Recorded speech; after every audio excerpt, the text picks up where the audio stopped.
The blood on my hands refused to wash away. Red streaks circled the porcelain sink, slipping into the drain like they had somewhere better to be. My breathing came in ragged bursts as sirens wailed closer outside the apartment.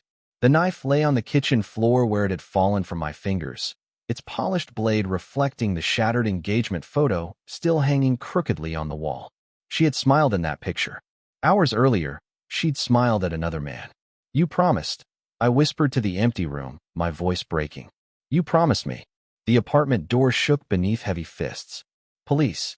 Open the door." I looked toward the bedroom. Lena wasn't moving. She had walked out with him. She had returned only to tell me our wedding was over. Then she laughed when I begged for one honest answer. Something inside me had snapped. I staggered backward, unable to recognize the monster reflected in the dark television screen. "I killed her." The words barely escaped my lips. The pounding became louder. "Open the door." I closed my eyes. If only I had left first. If only I had never loved her. If only.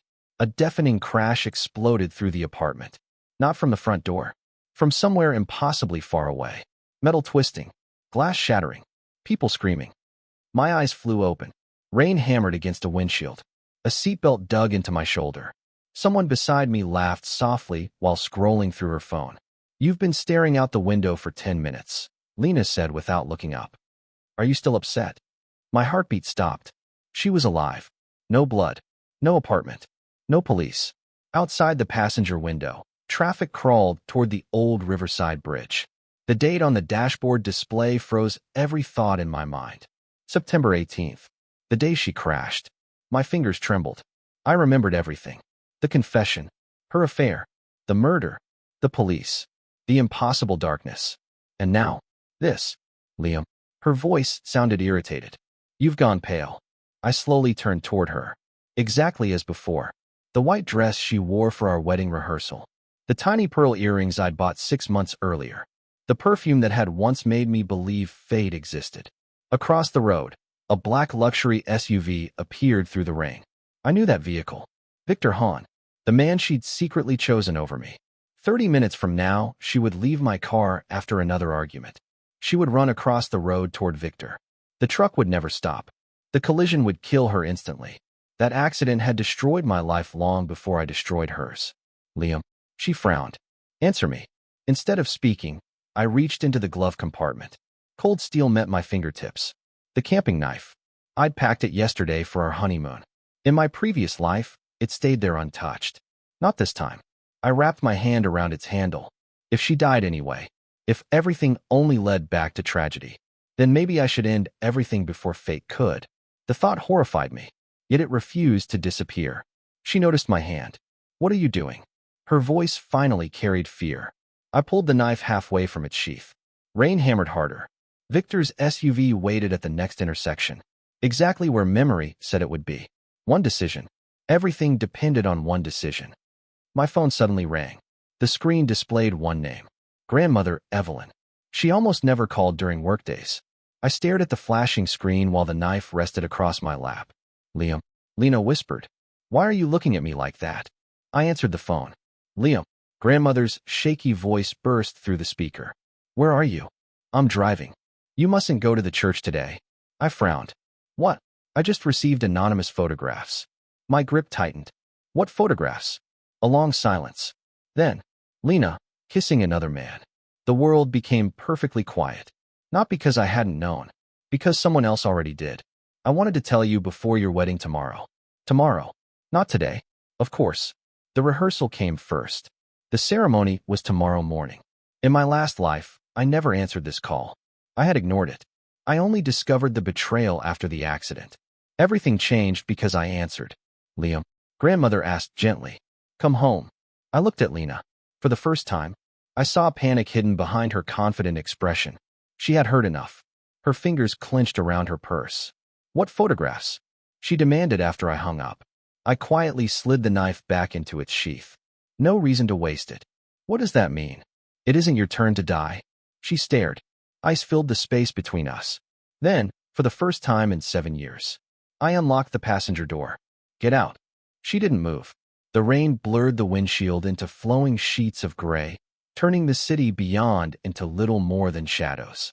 Lena slowly lowered her phone and looked at me as though she had never seen me before. "What did you just say?" I said. My voice surprised even me. It wasn't loud. It wasn't angry. It was empty. "Get out." A bitter laugh escaped her. "You've lost your mind." "Maybe. You stopped the car because of one phone call." I shifted the gear into park beside the riverside walkway. "No." "Then why?" "Because I finally answered it." She frowned. "I don't understand." "I know." She reached for my wrist. "Liam, you're scaring me." In another life, those words would have broken me. Now they sounded rehearsed. I gently removed her hand. "You don't have to pretend anymore." Her expression stiffened for the briefest second. Then came confusion. "What are you talking about?" I unlocked the door again. "This is the last kindness I'll give you." She stared. Outside, the black SUV slowed at the intersection exactly where I remembered. Victor stepped out with an umbrella, checking his watch. He was waiting, just as he had before. Only this time, I was watching. Lena noticed the SUV through the window. Color drained from her face. "You?" Her breathing quickened. "You knew he was here?" "I know far more than that." For several seconds, neither of us spoke. Then she whispered, "Did someone tell you?" I smiled without warmth. They didn't have to. Her eyes searched mine desperately. The confidence she'd always carried began to crack. "Liam, listen." "No. You don't understand." "I understand enough." Outside, Victor glanced toward our car, impatient. He had no idea I was looking straight at him. Lena grabbed her purse. "This isn't what you think." "Then explain." She opened her mouth. Nothing came out. That silence answered everything. Finally, she looked away. "I wanted to tell you after the wedding." I laughed. Not because it was funny, because it hurt less than crying. "After, so nobody would be embarrassed." "Embarrassed?" "You, me, our families." "Our families." She nodded desperately. "I was trying to protect everyone." I looked at the engagement ring on her finger. "You were protecting yourself." She flinched. The rain softened. People hurried along the sidewalk without noticing the war ending inside our car. Victor checked his phone again. Lena followed my gaze. "I have to go." "Then go." She hesitated. "You aren't going to stop me?" That question settled something deep inside me. In my previous life, I would have begged. I would have chased. I would have forgiven. Today, I simply answered, "No." Her lips parted. She searched my face for anger, for desperation, for love. She found none. Slowly, she opened the door. Cool air rushed into the car. Before stepping out, she looked back one last time. "What happens to us now?" I rested both hands on the steering wheel. "There is no us." She swallowed hard. Then she closed the door. I watched her run through the drizzle toward Victor. Halfway across the road, she stopped. Not because of traffic, because she turned around. Our eyes met through the rain-covered windshield. For one heartbeat, she looked uncertain. Then Victor reached her side. He placed the umbrella over both of them. They walked away together. No speeding truck appeared. No violent collision. No twisted metal. No death. Only two people disappearing into the rain. My memory had changed. Or perhaps, my choice had. My phone vibrated again. A new message arrived from an unknown number. "Don't marry her. She's only the beginning. Check your father's company before midnight." Attached was a photograph. My father's confidential project files, sitting on Victor's office desk. I stared at the image until my knuckles turned white. This had never happened before. Or perhaps it always had. And I had simply died before discovering it. Either way, Lena's betrayal was no longer the whole story. Someone had been stealing far more than my future. Someone had been dismantling my family from the inside. I started the engine. For the first time since opening my eyes on this impossible day, I knew exactly where I needed to go. Not to the church. Not after Lena. Home. Because whatever game had begun long before today's rain, I intended to survive it. The front gate of the Hawthorne estate had never looked so unfamiliar. Security lights washed the stone driveway in pale gold as I parked beneath the old maple trees. Rainwater slid from the hood of my car, carrying away the last traces of the storm. I remained seated. The anonymous message still glowed on my phone. "Check your father's company before midnight." A single sentence. A single photograph. Enough to change everything. If the picture was genuine, someone inside Hawthorne Holdings had been feeding confidential information to Victor long before Lena decided to leave me.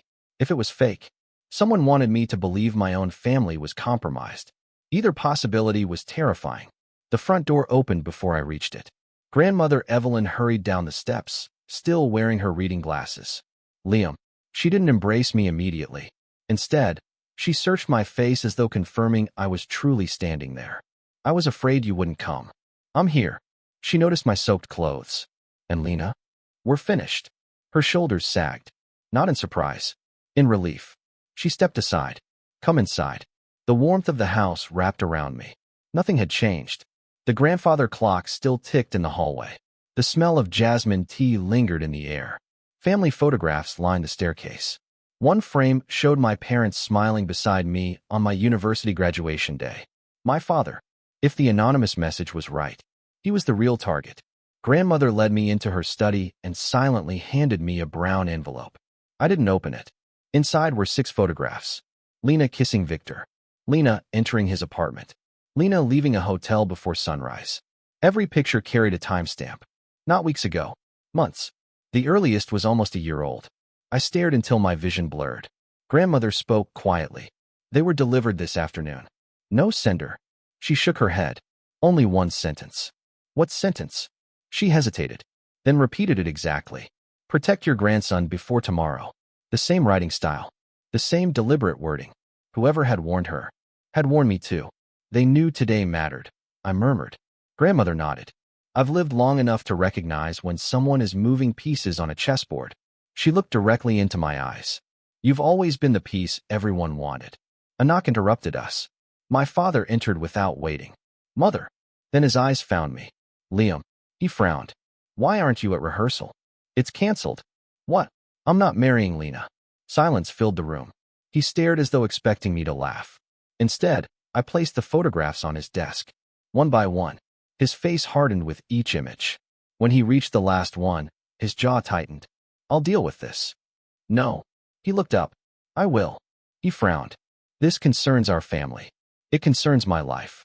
He studied me for several long seconds. Something in my expression must have convinced him, because he slowly nodded. Very well. Then he surprised me. I owe you an apology. I blinked. For what? I dismissed your concerns about Victor last year. In my previous life, I'd warned Father that Victor's sudden rise in business made no sense. Father had laughed, said I was jealous. Yet now, he remembered the conversation differently. Or perhaps I had spoken sooner this time without realizing it. I should have investigated. He sighed heavily. I didn't. The room fell silent again. Then my phone vibrated. Another unknown message. Boardroom. 11:30 p.m. Come alone. No signature. Only another attached image. My father's executive conference room. Taken tonight. Someone was already inside. I have to leave. Grandmother immediately stood. Absolutely not. They're expecting me. Who? I don't know. Father reached for his coat. I'm coming. No. I wasn't asking. I looked at him, then remembered something. In my previous life, Father died of a heart attack 3 months after Lena's funeral. At the time, I'd believed grief had killed him. What if it hadn't? I need you to stay here. Liam, if anything happens to me. I forced a smile. At least one Hawthorne needs to survive tonight. His expression changed. He had never heard me speak like that before. Finally, he handed me a small black keycard. Executive access. I accepted it. If something feels wrong. His voice became firm. Walk away. I almost answered that I had already failed to walk away once. Instead, I simply nodded. Hawthorne Holdings Tower stood almost empty. Only emergency lighting illuminated the marble lobby. The receptionist's desk was vacant. The elevators responded instantly to the executive keycard. Floor 48. Boardroom level. As the doors opened, the lights were already on. Someone was waiting. Not Victor. Not Lena. A woman in a charcoal suit calmly poured tea as though she owned the building. She looked no older than 30. Sharp eyes. Perfect posture. No visible fear. You finally came. I don't know you. No. She smiled faintly. But I've known about you for years. The boardroom windows overlooked the sleeping city. Rain clouds drifted away, revealing scattered lights below like stars trapped beneath glass. The woman slid a cup of tea toward me. I wouldn't drink anything offered by strangers. She nodded approvingly. Good. Then she calmly poured both cups into the nearby plant. The leaves hissed. Smoke rose. Poison. Not enough to kill. Enough to hospitalize. I stared at her. You expected someone to poison me? I expected them to poison whoever arrived first. She folded her hands. My name is Sophia Mercer. I've never heard of you. You weren't supposed to. She placed a thin folder across the table. Inside were financial reports, transfer records, private emails. Each page revealed another hidden connection between Victor's investment company and several Hawthorne executives. My heartbeat accelerated. This is only 10%. She finished the sentence for me. Exactly. I looked up. Who are you? I investigate corporate fraud. For the police? No. The government? She smiled. I work for people who can't afford public failures. That answered almost nothing. Yet she continued. 3 years ago, someone began hollowing out your family's company from the inside. Victor? No. He was recruited. By whom? She looked toward the dark city. Someone sitting much closer to your father. A chill ran through me. Family? Board member? Trusted executive? She pushed another photograph toward me. I froze. It showed my father's longtime business partner, Richard Cole, the man I'd called Uncle Richard since childhood. He stood shaking hands with Victor outside a private airport. Date: 18 months ago. Impossible. Richard had attended every family holiday. He'd comforted me after my mother's death. He'd even volunteered to organize tomorrow's wedding. No, tomorrow's canceled wedding. You're lying. I wish I were. She leaned forward. Richard has been preparing to seize controlling interest in Hawthorne Holdings. That's impossible. Is it? She opened another file. Stock purchases. Hidden shell companies. Forged supplier contracts. Millions quietly disappearing. Everything pointed toward one destination. Richard. But why tell me? Because you're the only variable. I frowned. What does that mean? In every scenario we studied. She stopped herself. Every scenario. She ignored the question. You always married Lena. And you always became emotionally unstable after her death. Cold spread through my chest. Always. She met my eyes, then smiled very slightly. Perhaps that's a conversation for another day. Before I could press further, the conference room lights suddenly went dark. Emergency lighting flickered red. Someone had cut the power. Sophia stood instantly. They're here. Who? Instead of answering, she pulled a compact flashlight from her pocket. Footsteps echoed outside.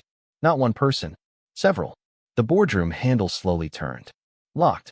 A deep voice spoke through the door. Liam. Richard. Open the door. Sophia whispered. They don't know you're not alone. Richard knocked again. I know you're inside. His tone remained warm. Almost fatherly. We need to talk. I looked at Sophia. She silently shook her head. Richard spoke once more. Don't make the same mistake twice. My blood ran cold. Twice? How could he possibly know there had ever been a first time? The lock clicked. Someone on the other side had begun forcing it open. The lock gave way with a sharp metallic snap. Sophia moved before the door fully opened. She grabbed my sleeve and pulled me behind the conference table. Stay low. The boardroom door burst inward. Richard Cole entered first. His tailored navy suit looked immaculate despite the rain outside. Behind him stood 3 men dressed like corporate security, but their movements were too disciplined, too synchronized. They weren't security. They were hired muscle. Richard glanced around the darkened room. Liam. His voice carried genuine concern, or an almost perfect imitation of it. I know you're frightened. No answer. He stepped farther inside. I've been looking after your family since before you were born. Sophia leaned close enough for only me to hear. That's exactly why he's dangerous. Richard sighed. I didn't want things to happen this way. One of the men whispered something into his earpiece. Richard's eyes swept across the room. They're still here. Sophia silently pointed toward a maintenance door hidden behind the presentation screen. I nodded. Together we slipped toward it while Richard's attention remained on the windows. The handle turned quietly. We entered a narrow service corridor. The moment the door closed behind us. Move. We ran. The corridor twisted through the building's maintenance levels, lit only by emergency lamps. My heartbeat thundered inside my ears. What exactly is happening? Sophia didn't slow. Richard expected you to arrive alone. And if I had, you wouldn't have left. We reached a freight elevator. Dead. Power disabled.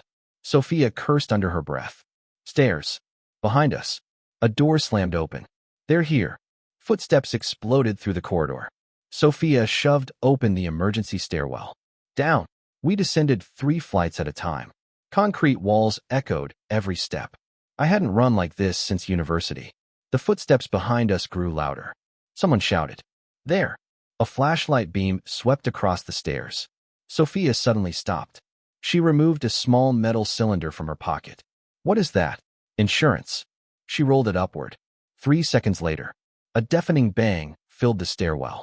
Blinding white light erupted above us. Men shouted in confusion. Flash grenade.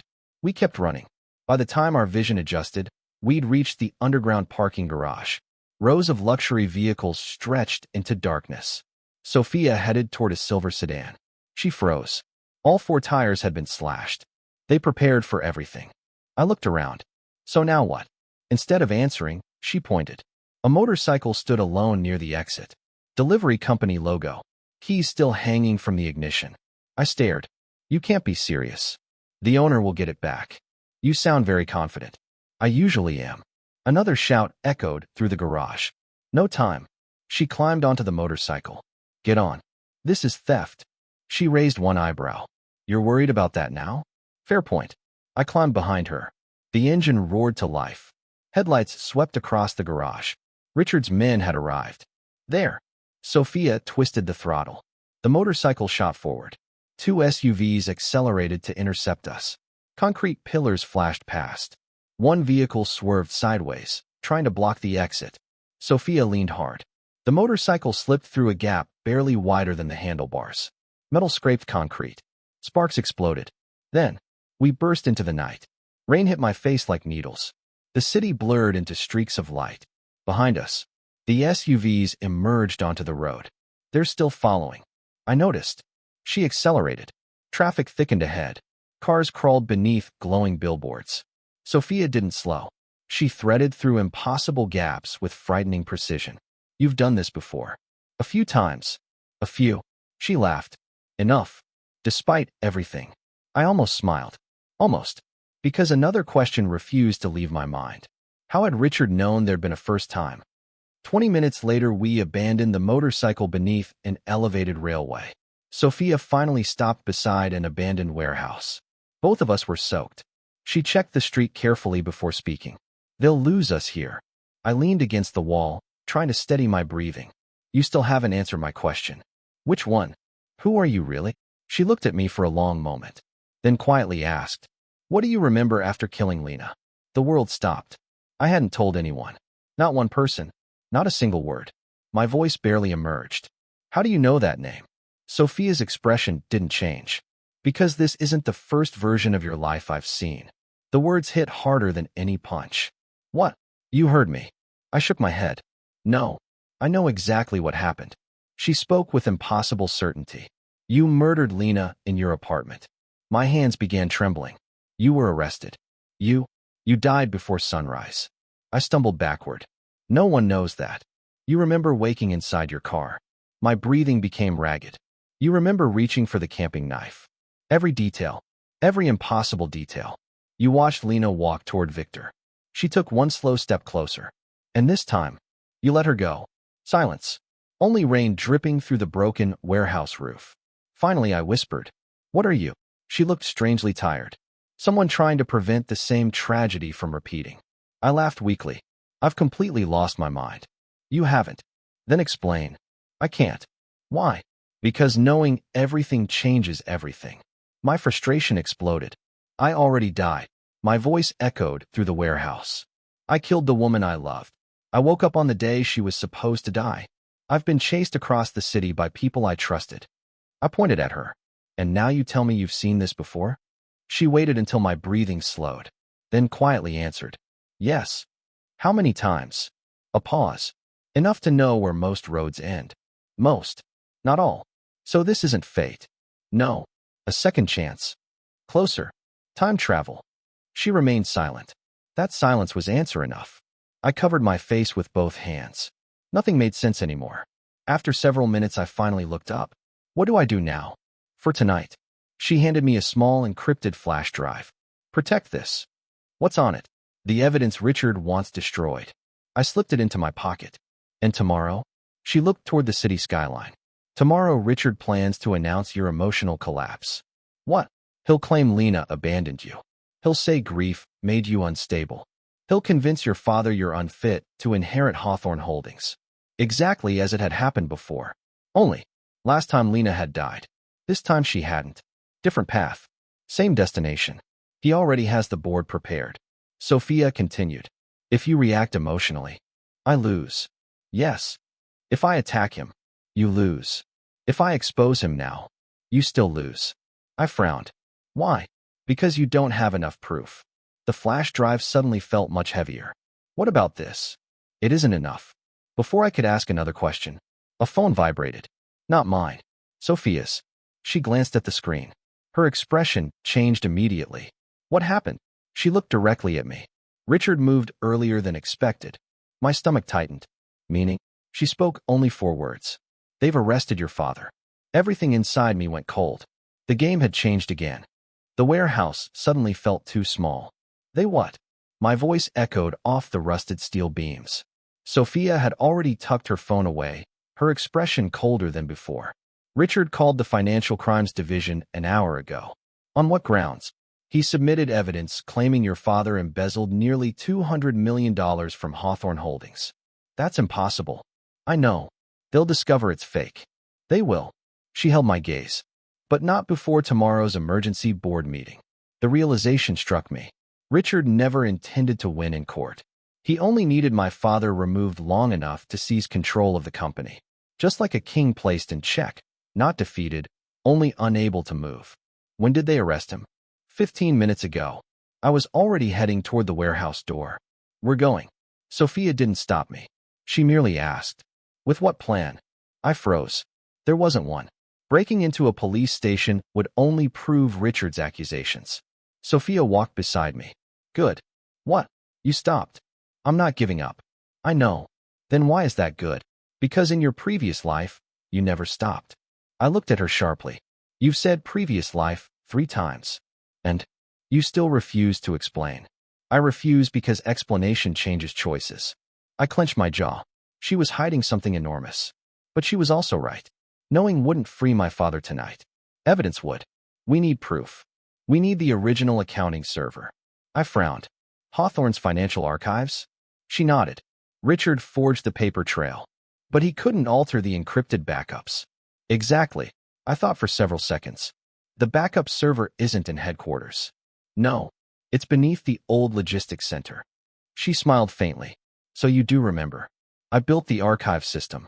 Richard never paid attention to the technical side of the company. He always left that to me. Which meant he probably believed the backups had already been erased. He was wrong. The logistics center stood on the city's industrial outskirts. Half the lights had been shut off years earlier. Officially, the building was nothing more than abandoned storage. Unofficially, it housed Hawthorne Holdings' disaster recovery servers. A final insurance policy. The security gate recognized my executive credentials. The door unlocked. Sophia looked impressed. He never revoked your access. He never imagined I'd come here. We descended into the underground archive. Rows of humming server racks stretched into darkness. Cool air carried the smell of metal and electricity. Everything remained exactly as I designed it. Except, one cabinet stood open. Its hard drives were missing. Damn.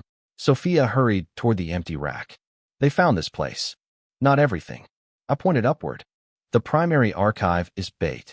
She looked at me. The real backups? I walked to a plain concrete wall. Most people saw unfinished construction. I pressed 3 hidden switches. Hydraulics rumbled. The wall slowly slid aside. A second server room revealed itself. Smaller. Silent. Untouched. Sophia stared. You never documented this. No. Only 3 people knew it existed. My father. Myself.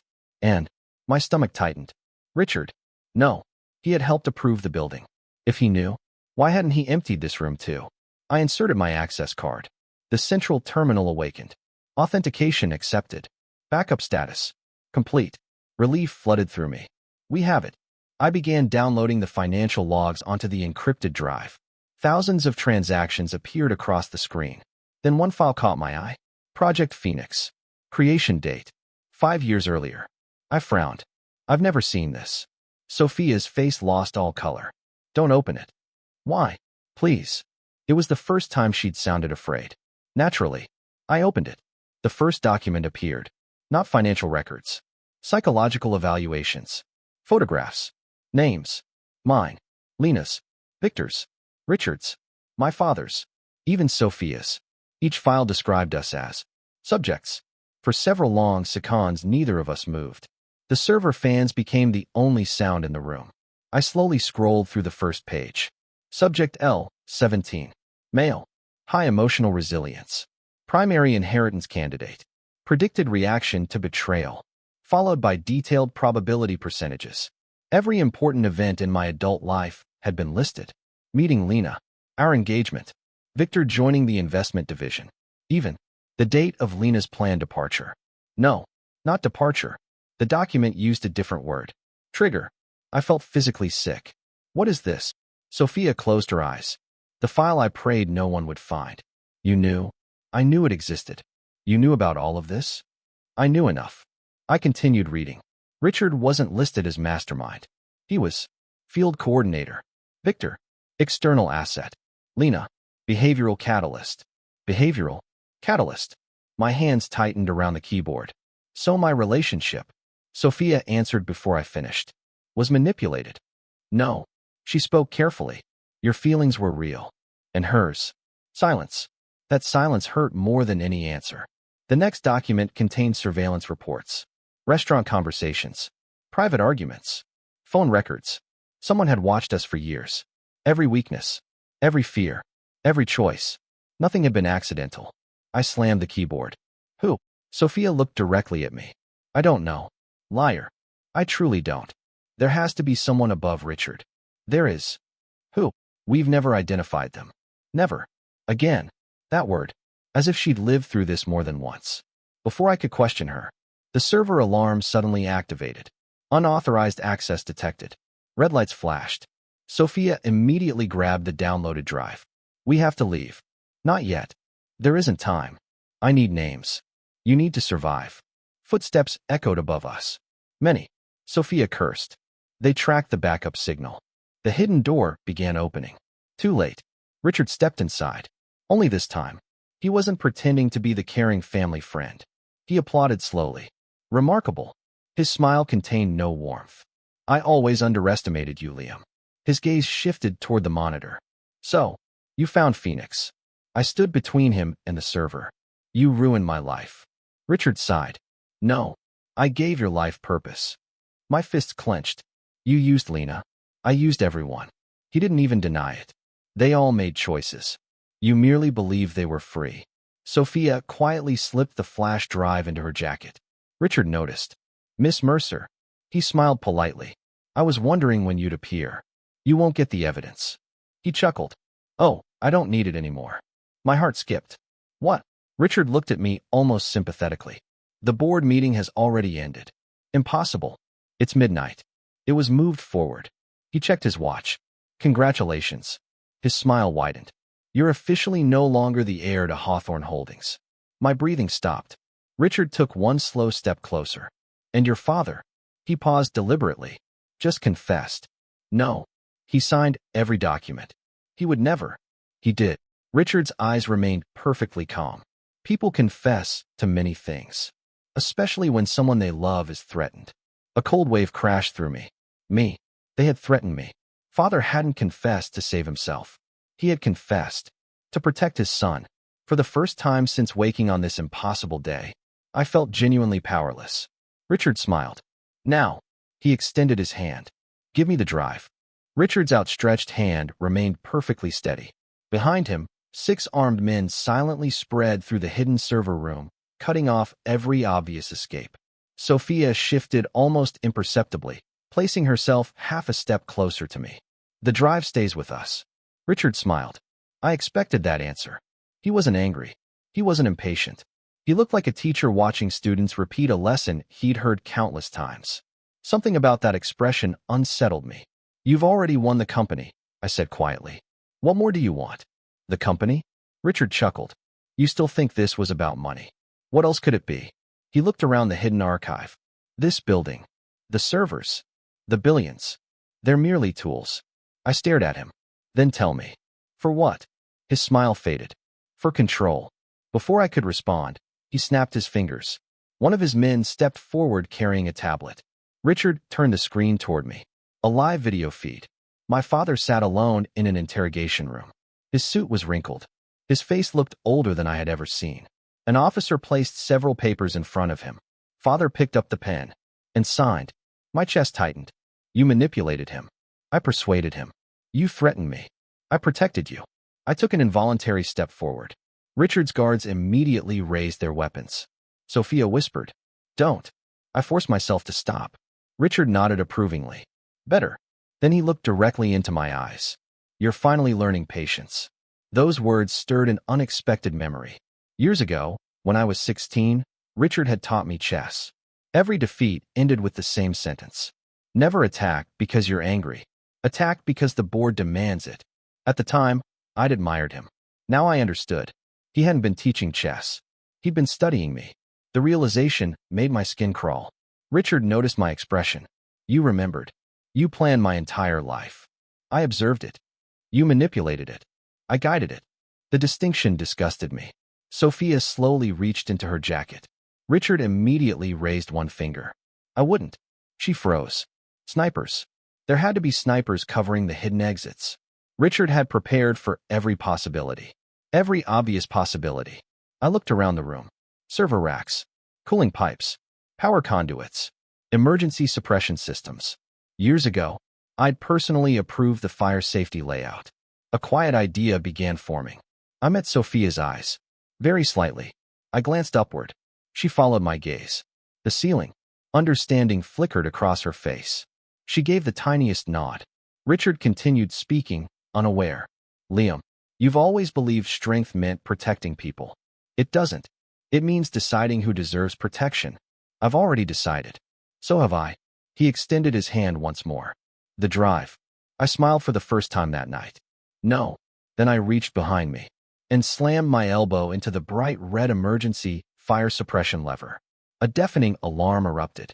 High-pressure valves exploded open overhead. Not water. Dense white suppression foam blasted through the room, swallowing everything within seconds. Visibility vanished. Richard shouted, "Find them." Sophia grabbed my arm.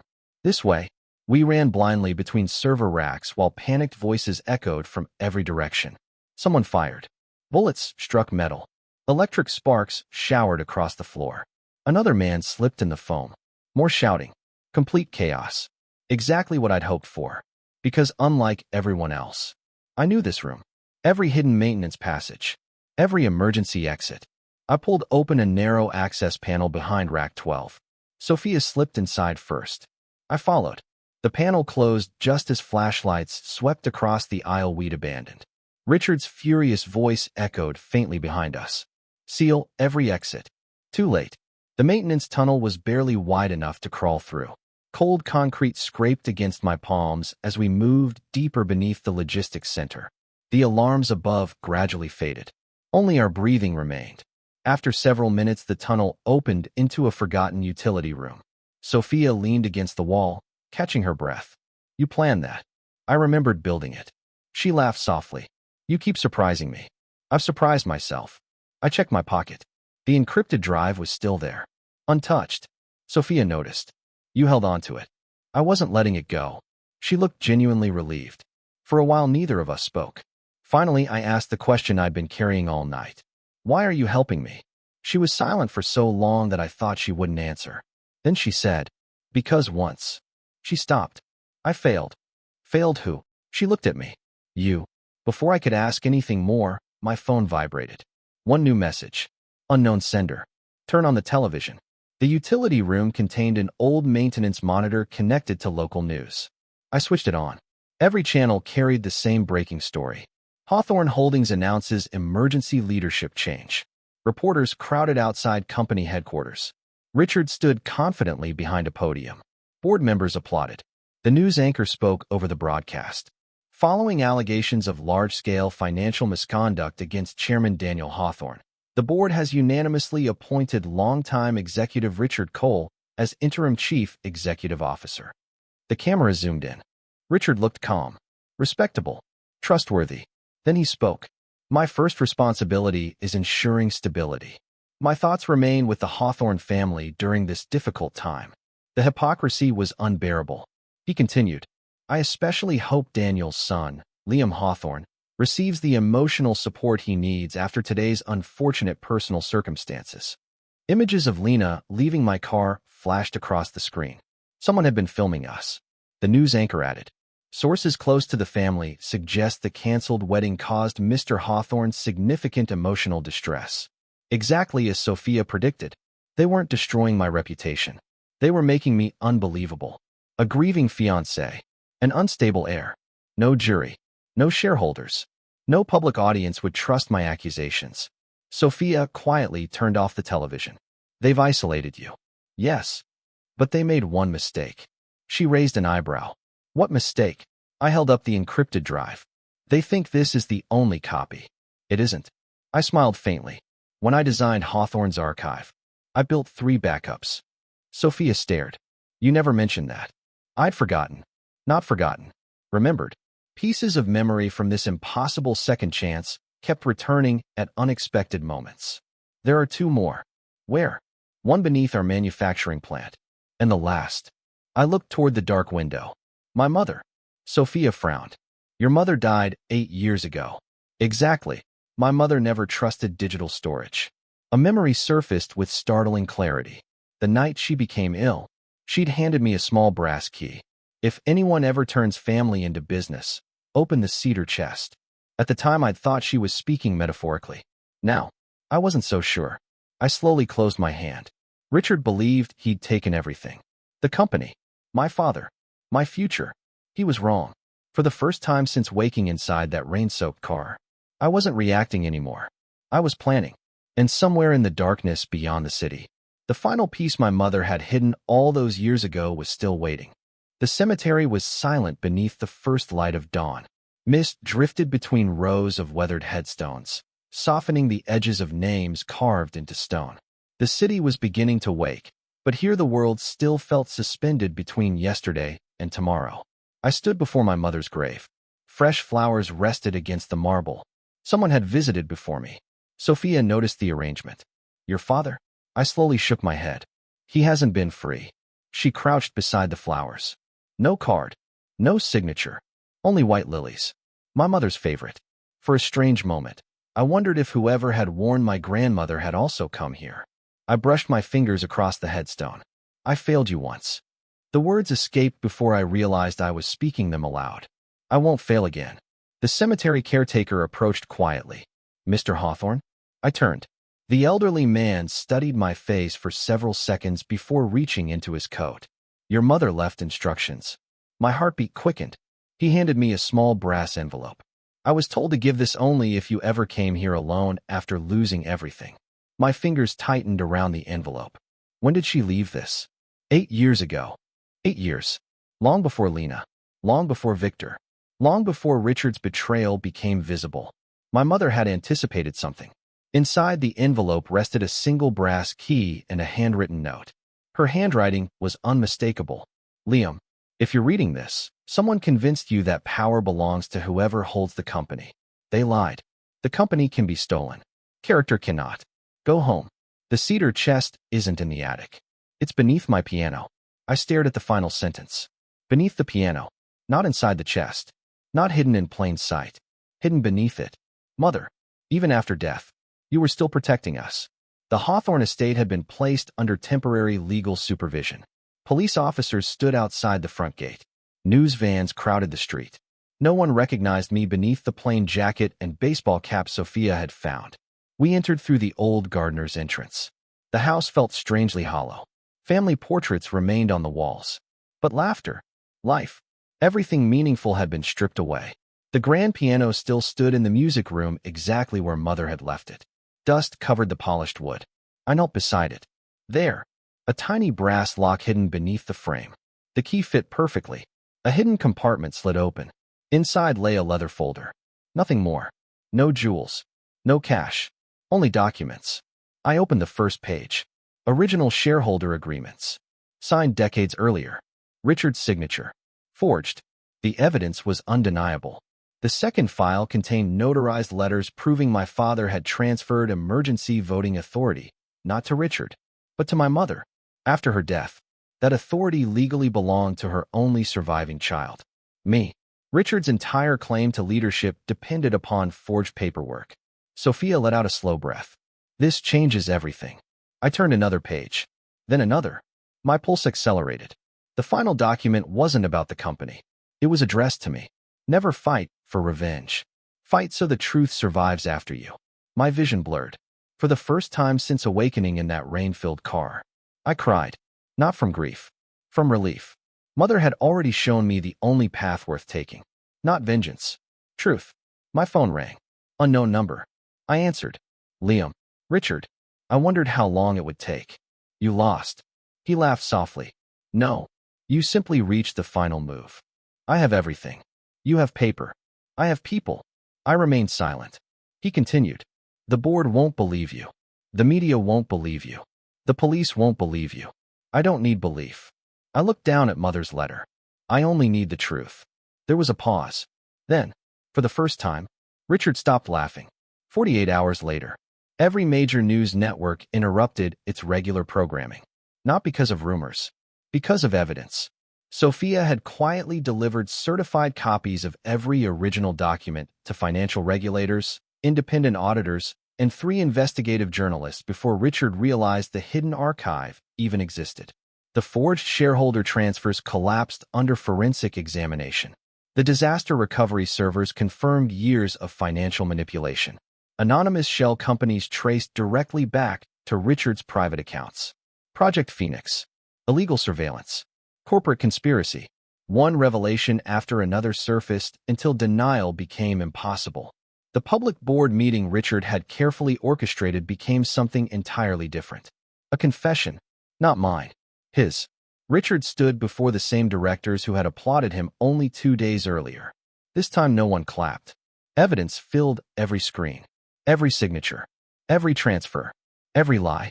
He looked toward me from across the room. You could have destroyed me much earlier. I answered calmly. I didn't need to. The truth did. For several long seconds, he simply watched me. Then the man who had manipulated countless lives lowered his head. Security officers stepped forward. He didn't resist. As they placed him in handcuffs, he quietly asked, "Do you still hate me?" I considered the question honestly. Then I answered, "No." Hatred had once turned me into a murderer. I refused to become that man again. Richard closed his eyes. Perhaps he finally understood. Perhaps he never would. It no longer mattered. My father was released the same afternoon. The charges disappeared as quickly as they had appeared. When we met outside the courthouse, neither of us spoke immediately. Then he embraced me. "I'm sorry. You have nothing to apologize for." I should have seen him. So should I. We stood there for a long moment. Not as chairman and heir. Simply as father and son. Weeks passed. Hawthorne Holdings slowly recovered under independent management. I declined the position of chief executive officer. The board was stunned. "So who will lead the company?" one director asked. I smiled. "Someone chosen for ability. Not inheritance." For the first time in decades, the company belonged to professionals rather than a single family. It was exactly what Mother would have wanted. One evening, I returned alone to the Riverside Bridge. The same bridge where memory insisted Lena should have died. She never did. I hadn't seen her since the day she walked toward Victor. I heard footsteps behind me. "Liam." I turned. Lena stood several meters away. She looked exhausted. Older somehow. I heard everything. I nodded. So did the entire country. Tears filled her eyes. I wanted to apologize. I studied her quietly. Years ago, I would have demanded explanations. Excuses. Reasons. Now, none of them mattered. "I forgive you." She stared in disbelief. But forgiveness isn't the same as another chance. She lowered her head. "I know." Without another word, she turned and walked away. I watched until she disappeared into the evening crowd. There was no triumph. No satisfaction. Only acceptance. The river continued flowing beneath the bridge, indifferent to everything that had happened. I finally understood. A second chance isn't given so we can rewrite everyone else's choices. It's given so we can change our own. I slipped my hands into my pockets and walked toward the future. This time, without blood on them.